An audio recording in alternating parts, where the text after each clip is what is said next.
Now, if you recall, last November, an Austin man who was having a seizure was tasered by police. It caused him to have permanent brain damage as well as a heart attack. This week, a Dallas-Fort Worth teenager was tasered by police. The incident was caught on tape, and the problem was after a car accident, the 19-year-old had a hypoglycemic incident. He was unable to respond to the policeman. But the policeman was not happy with that. He said, do you understand that I'm talking to you in the video? He says, answer my question, what's the matter with you? Step out of the vehicle, sir, provide me with your driver's license and insurance, or I will taser you. Here's the video actually taken by the CBS affiliate. Hey, you listen to me? Do you understand that I'm talking to you? Answer my question. What's the matter with you? Step out of the vehicle, sir. Provide me with your driver's license, your insurance, step out of the vehicle, or I will tase you. 23 seconds later, he does, firing at the teenager once in the car and once on the ground. Emergency crews arrive. The officer finds out what was wrong. I didn't know he was freaking down there. Well, Murad actually is settled with the city for $5,000. That's the city of Cleburne. And for an agreement that police officers will be better trained in the future. But what if, instead of just training police officers, we took away the tasers that they use as electronic whips?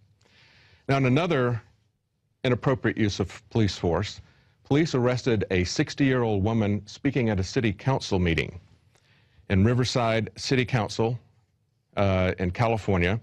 Karen Wright, 60, was initially handcuffed by two officers while she was on her knees.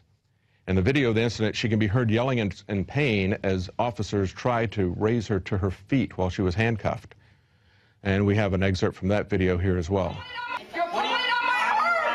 This is video from the Riverside Press Enterprise. Karen Wright exceeded her 3-minute limit to speak to the city council Tuesday night. Right after that, she was arrested and taken out of City Hall chambers. You cannot get up. That's where I get up. You can Wright was given a misdemeanor citation. Riverside Mayor Ron Loveridge said he's never seen somebody arrested for exceeding the 3-minute limit. He's been presiding over city council for 32 years. Well, as the police use more and more force with less and less provocation, an appellate court has just upheld a ban on selling guns to 21-year-olds. Now, this goes back to a 1968 law that was challenged by the NRA. And in it, a unanimous 3-judge panel said that Congress, in a law dating from 1968, adopted the sales ban to help curb violent crime. It also said the nation's founders and 19th century courts and commentators believed that disarming specific groups did not trample on the right to bear arms. Well, there's several problems with leaving our rights to be determined by panels of judges. That's one of the reasons we have jury nullification. What really is going to happen in this country, if we're ever going to see our rights restored, it's going to happen through the work of individual juries who are going to one by one judge the law as well as the facts of the case. But these judges said that the founders of the country did not have problems withholding gun rights to certain individuals. Well, that's clearly not the case. What they said was people who did not have guns were slaves. And the one time in the 19th century that they're referring to, the laws that they're referring to, banning gun ownership by specific groups, those were laws against blacks owning guns. Do we really want to reenact that?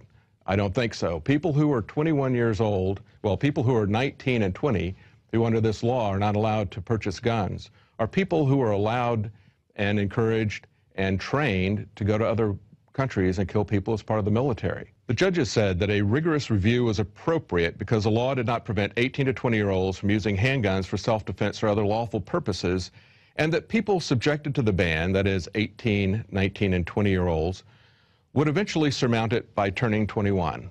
Well, that's if they survive to 21. Visit Infowars.com and PrisonPlanet.com. When you're on the site, you can also tune in 24 hours a day to my daily radio broadcast. There's also a free iPhone app to listen to the syndicated radio show when and where you want.